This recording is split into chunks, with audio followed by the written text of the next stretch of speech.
But when the idea came, I was like, you know what? We can do this. We can do this. And so we planned, okay, let's do the short film, raise the money for that.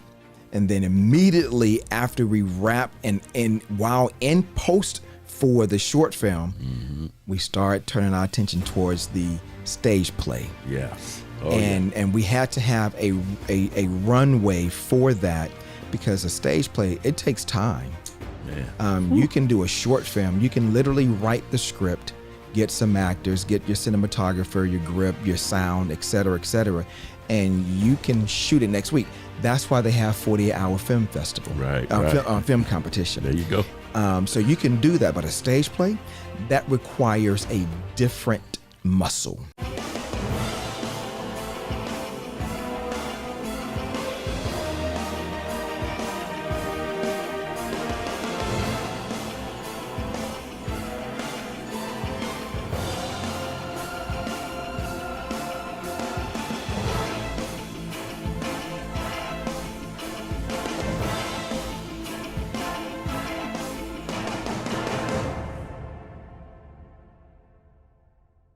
All right, welcome back to another Ronald Diltz II podcast. And as I was telling y'all, the Ronald Diltz II podcast been taken over, right? Taken over by DownHill. We have DownHill, the production, the play, the film, Rock Hill. I mean, it's been so much going on, and I just got to get y'all excited because today I have my great brother, right? The God himself sent my way. My great brother, I call him brother superstar. I call him brother super producer.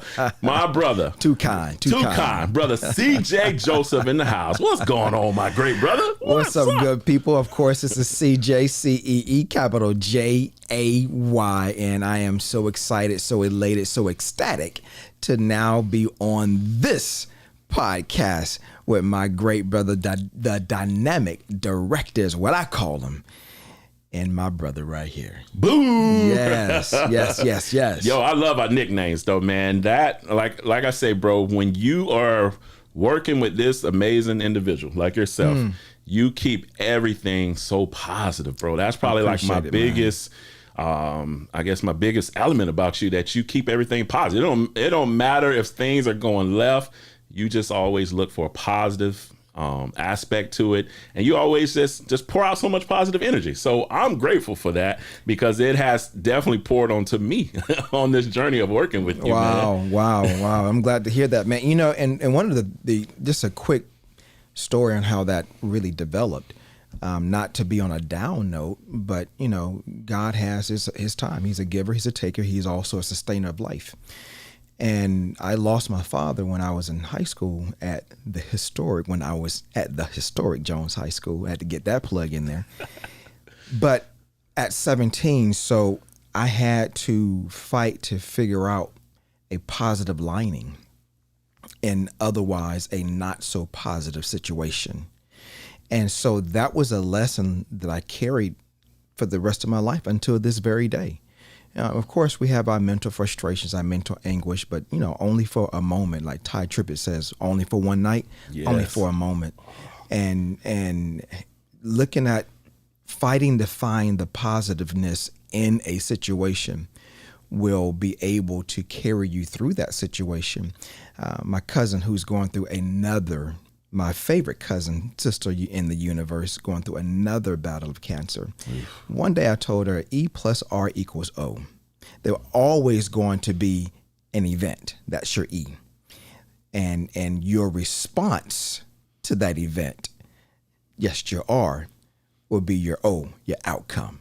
E plus R equals O. So whatever event there is, how you respond will equal your outcome in most situations. Just keep that in mind. It's a little nugget I'm dropping right now. Man, you have so many nuggets, man. You always drop into the universe, bro. Yes, sir. And so, man, I just love that, man. So originally, when we came onto this project, you know, of course, as we know, Brother Hill and I was working for many years on this project, to the point I went back to school, bro. I did a lot just to prepare myself for this project. Wrote 30 pages, like, this ain't gonna work compared to what I learned, threw it out.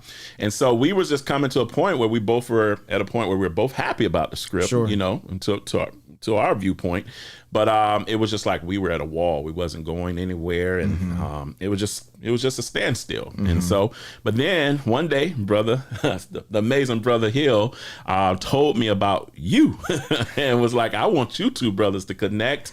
And man, we haven't looked back since. You know, what was that journey like? What inspired you to even step out on faith and say, "Hey, I want to be a part of this journey"? Not only as just being a part of it, but as a producer, an executive producer on it. Sure. So tell us. Yeah, sure. Of course, I've known Brother Synergy, Mr. Hill, in during my days at Mount Pleasant, and he's seen me perform there. So he was always enamored with my performance, and I talked about working together years ago, but it just never came to fruition. And then when I got my recurring co-star role on Walker, shout out to all the Walker fans out there, and he was like, "Oh, well, we really got to work together." And then contacted me, was letting me know about the story, and I had heard rumors about the story, especially when going to Mount Pleasant. People would talk, but I will always take it with a grain of salt, because people add their own spices in it that may not be the right spice, quote unquote, the truth, right?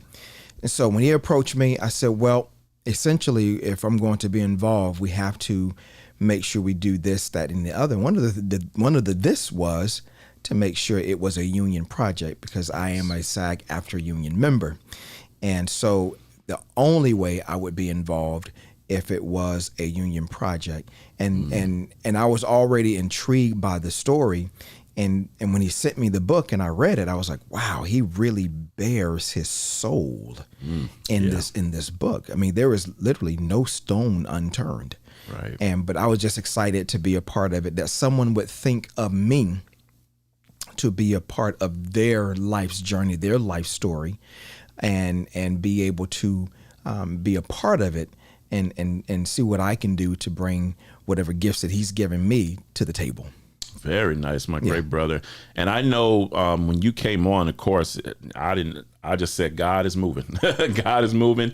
It's time. You know, it's time to move forward with this project. Yeah. And I know when Brother Hill and I was talking about this project, you know, the idea came about doing it as a SAG, but we didn't know nothing about how to move forward with that. My wife and I both, my wife Monique, my queen, we both were looking into it. You know what I'm saying? It's when she was working closely with me as well on the production, and we were doing research. And I remember telling us, like, man, this looks like I'm going back to school just to learn how to do it as a SAG film. So it was a lot. It just became overwhelming really quickly. Yeah. Then God sent you, my great brother, who just handled that so smoothly. Like, you just literally took that load off of me and just said, I got this. So tell us about that, because a lot of independent filmmakers, we don't know anything about that process of making a film SAG. So how would you explain that to us? Well, I would say, you know, man, the bulk of the credit goes to SAG-AFTRA. Over the past several years now, maybe 10 to 15 years, they have made it easier for independent filmmakers, especially those actors who are union, to want to create their own and still have it be a union project. So they've created different agreements to make it a bit easier for an independent, low budget film project, whether it's a student film, whether it's a short, whether it's a feature film. They have different agreements in place. And with Rock Hill, it fell under the micro budget agreement. Essentially, anywhere between $0 up to $20,000, as long as there are no stunts, as long as there's no intimate scenes where you need an intimate coordinator, those things, it makes it a whole lot easier. So if you have those parameters in place, that's just really a quick snapshot on what the NBA has to offer. Now, what I will say is, for the actors, you do not receive any credit towards union membership under the micro budget agreement. So everyone who was part of the project, we didn't have to worry about any additional paperwork because there was no credit being given. The only thing is it had to be a union project in order for me to be in front of the camera as an actor. Producer, no big deal because I'm not in front of the camera. But as an actor, So your first, even with student films, there is a student agreement as well. Yeah. So just in case of all of the students out there, you can have your project be a signatory project. So you have the student film, the micro budget agreement, then you have the short project agreement. That's when you get a little bit more to the nitty gritty. That falls between the 20,000, 50,000, but then there's some other additional parameters in place. But if you can have something under 20,000 that does not involve any stunts, not involve any intimate scenes where you need an intimate coordinator, the micro budget agreement is the way to go. And it's very, very, did I say very? You said very. Very easy to fill out. So, man, yes. Bro, I tell you this all the time, it's such a blessing to have you on, and just someone with your background, your personality. I always say the best directors are those that's been actors, because we understand each other, right? So having someone on the producer end that's also a great actor that understands actors and can handle all the SAG business, it's truly a gift from the Lord for me. So to the point that I'm like, brother CeeJay, brother superstar, brother super producer, I can't do another project without you, because I want you to handle the actors. I love y'all know I love my actors. I love y'all. Y'all know I love y'all, right?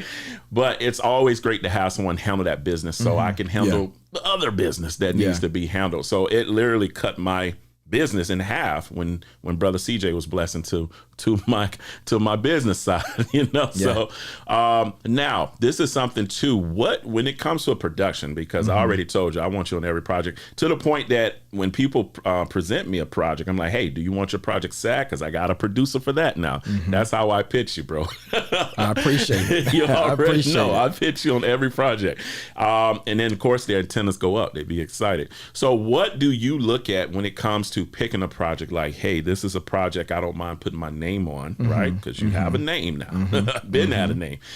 This is a project I would want to work on. I want to produce. I want to put my name on. How do you pick those projects that come your way? Wow, man, that's an $80,000 question. And I just recently had this conversation.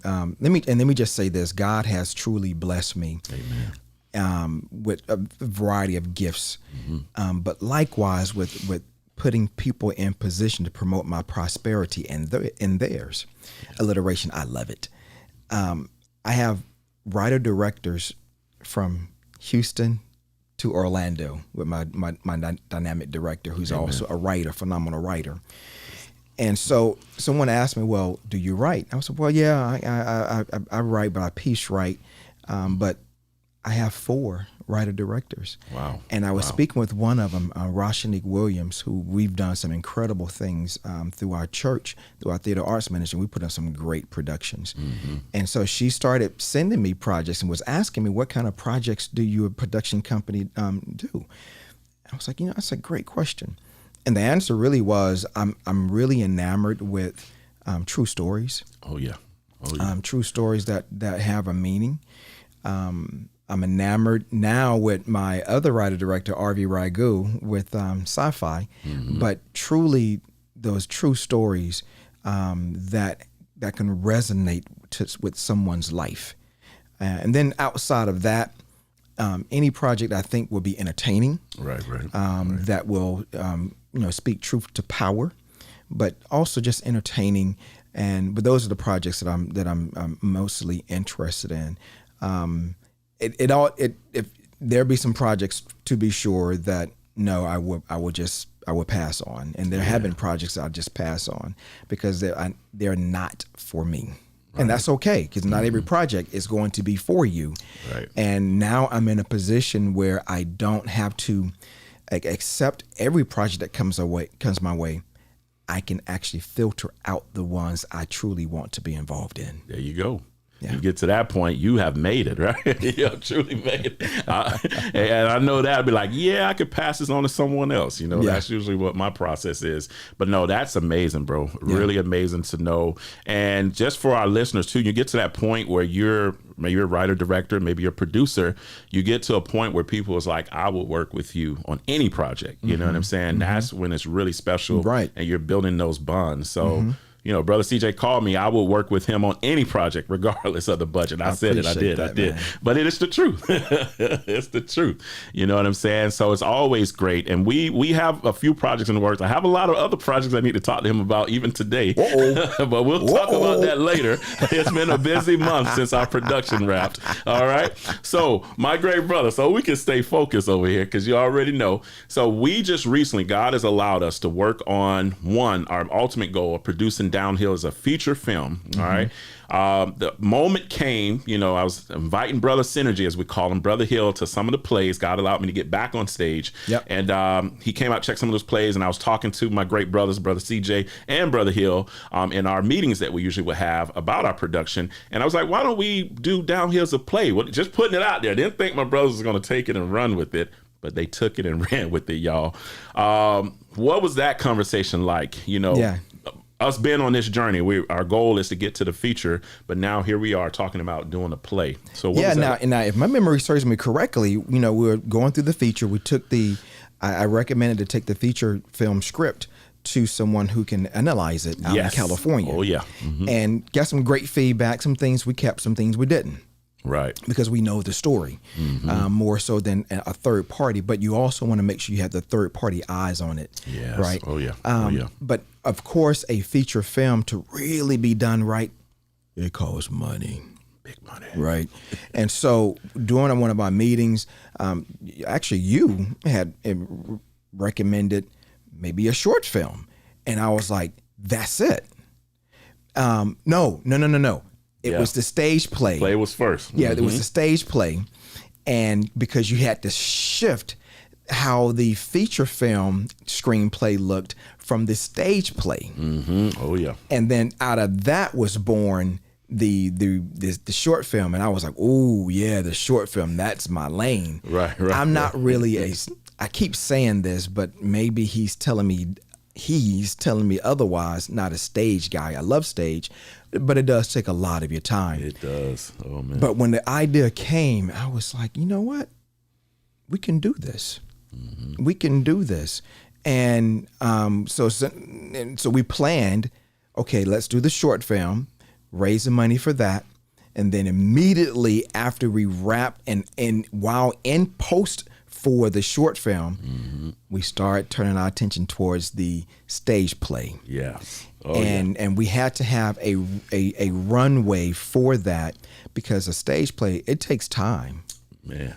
You can do a short film. You can literally write the script, get some actors, get your cinematographer, your grip, your sound, et cetera, and you can shoot it next week. That's why they have 48-hour film festival, right. Film competition. There you go. So you can do that, but a stage play, that requires a different muscle. And a muscle, think of it as athletes have a fast twitch muscle for your sprinters, but then you also have those athletes that have a more of a slower twitch for your marathoners, right? So you can equate the stage play to your marathoners. Because it's not a quick, it's not a James Brown where you hit it and quit it, right? It is a Luther Vandross where you have to take your time with it. So you had to take your time with it, and man, that journey for DownHill was unbelievable. Going through the drafts, I think we had 8 drafts, right? Man, it could have been more by the time we ended. Yeah. And really, actually, it is more because by the time we got towards the end of the rehearsal run, we had to cut some things. Yeah. So that could have been easily a 9th draft, easily a 10th draft.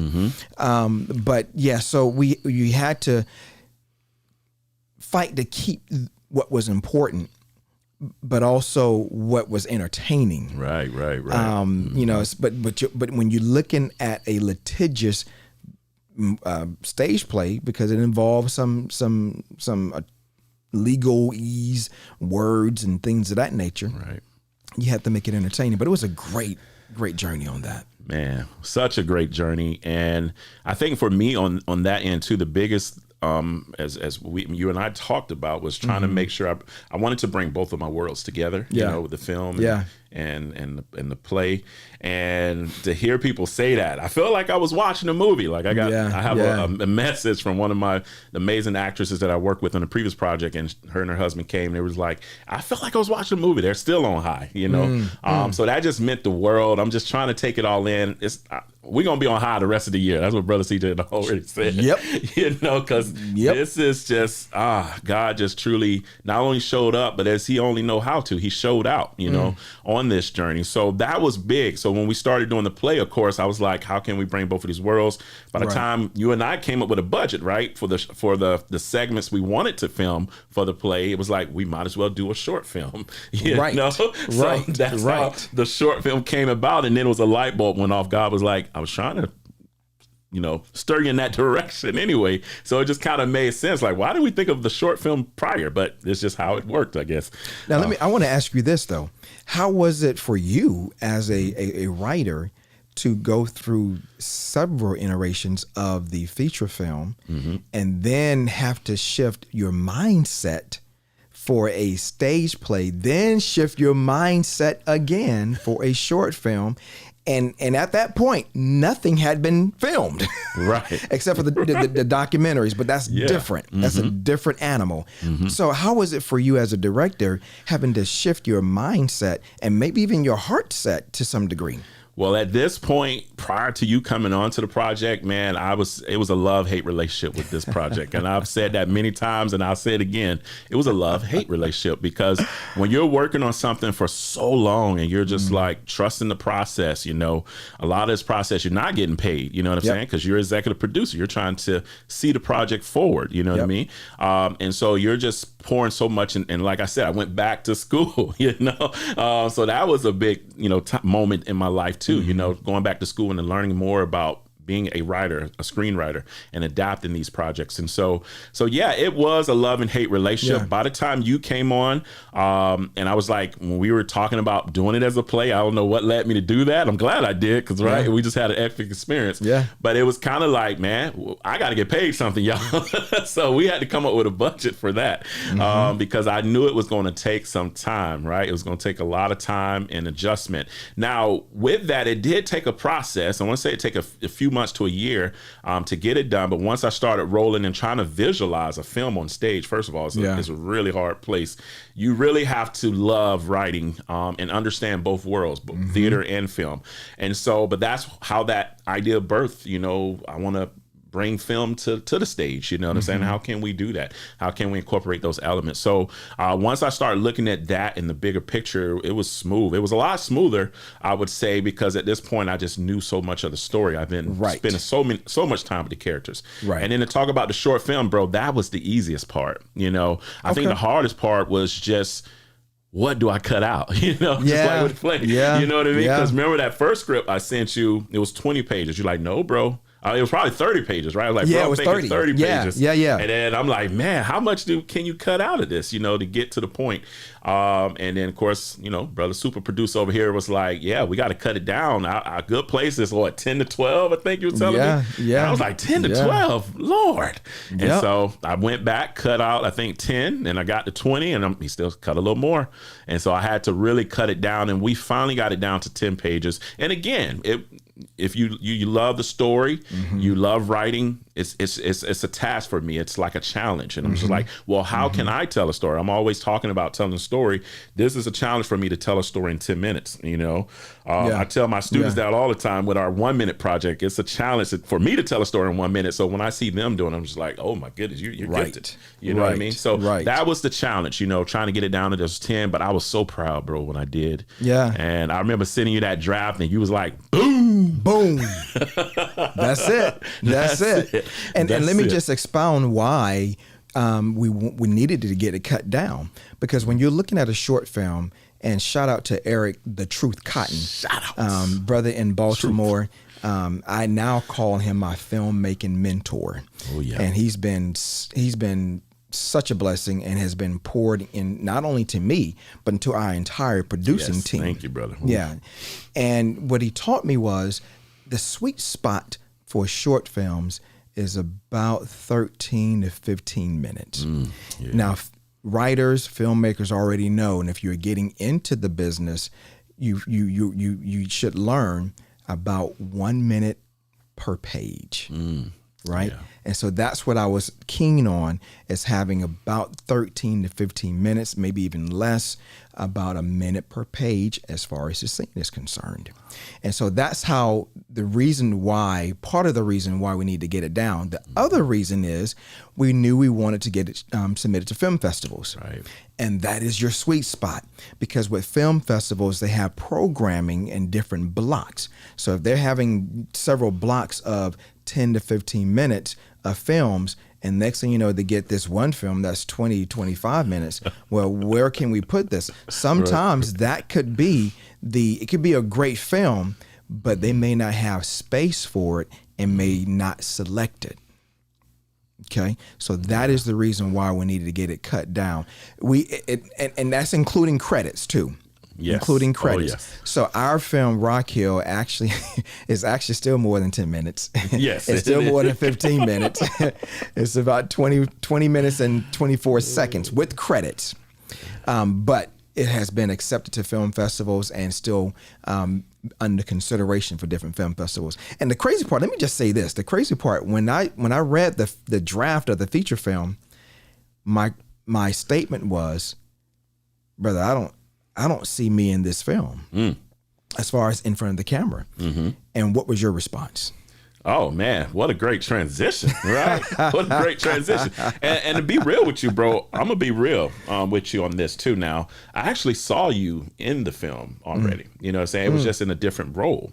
Okay. You know, but I did see a role for you, you know what I'm saying? And we'll leave that for another day, yeah. You know? Yeah. But I thought it was a role that you could kill. Now that was before, you know, I was moved by the Spirit. You got to listen to the Spirit, right?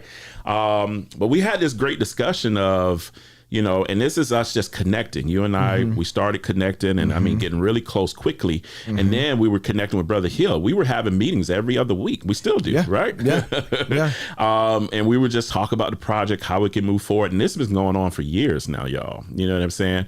And so it was just kind of like, you know how you bond, you know, you get to look up, like I look up to Brother Hill as a mentor, you know what I'm saying? And just his life and everything he's been through, still married, you know what I'm saying? You start looking up to each other. You start looking at each other for certain things, certain qualities that you like, and you're pulling from them. And I'm noticing from Brother CeeJay, I'm pulling a lot of qualities that I really love and admire about him. I'm pulling those and I'm putting them, you know, they're becoming part of my life now. You know what I mean? And so it just kind of points like we all have gotten really close. Nobody know this project the way the three of us do it. Of course, Sister Sandra, you know, the queen, nobody know that story more than us and our great Lord, our Heavenly Father. And so it was kind of like, why don't you, you know, and I think I probably asked you, I was like, have you considered possibly playing this role of Anderson C. Hill II? Mind you, we weren't looking at looks in this point. We weren't looking at, you know, kind of the ability, you know, we were looking at just the relationship that all of us, God has allowed us all to connect on. So I kind of just felt in my spirit, and it was God leading me that, man, you know the story more than anyone. Like, wouldn't it be such a blessing for you to play Anderson C. Hill II? Because Brother Hill, he trusts you. He trusts you enough. He wanted you to be a part of this. He connected the two of us. And so, and he admires your acting, you know, and the work you've done. Yeah. So that was just kind of laid on my spirit. And you didn't know how to receive that, I remember, at that moment. I didn't. And I had a bit of a pushback. Yeah. But here's what I will say. Even though everyone has a level of confidence, whether it's a low level, whether it's a mid level, or whether it's a high level, we all have levels of confidence. However, we all need someone to pour into us. Yes. Oh yeah. To give us a different level, a different look. And that's exactly what you did. You poured into me. And that really changed not only my mind, but also changed my heart in regards to portraying Anderson C. Hill II, because it's a heavy role. It is a heavy, heavy role. But because of your pouring in, because you were led by the Holy Spirit and poured into me the way that you did to increase my confidence level, that made all the difference. That made all the difference after a bit of a pushback, of course.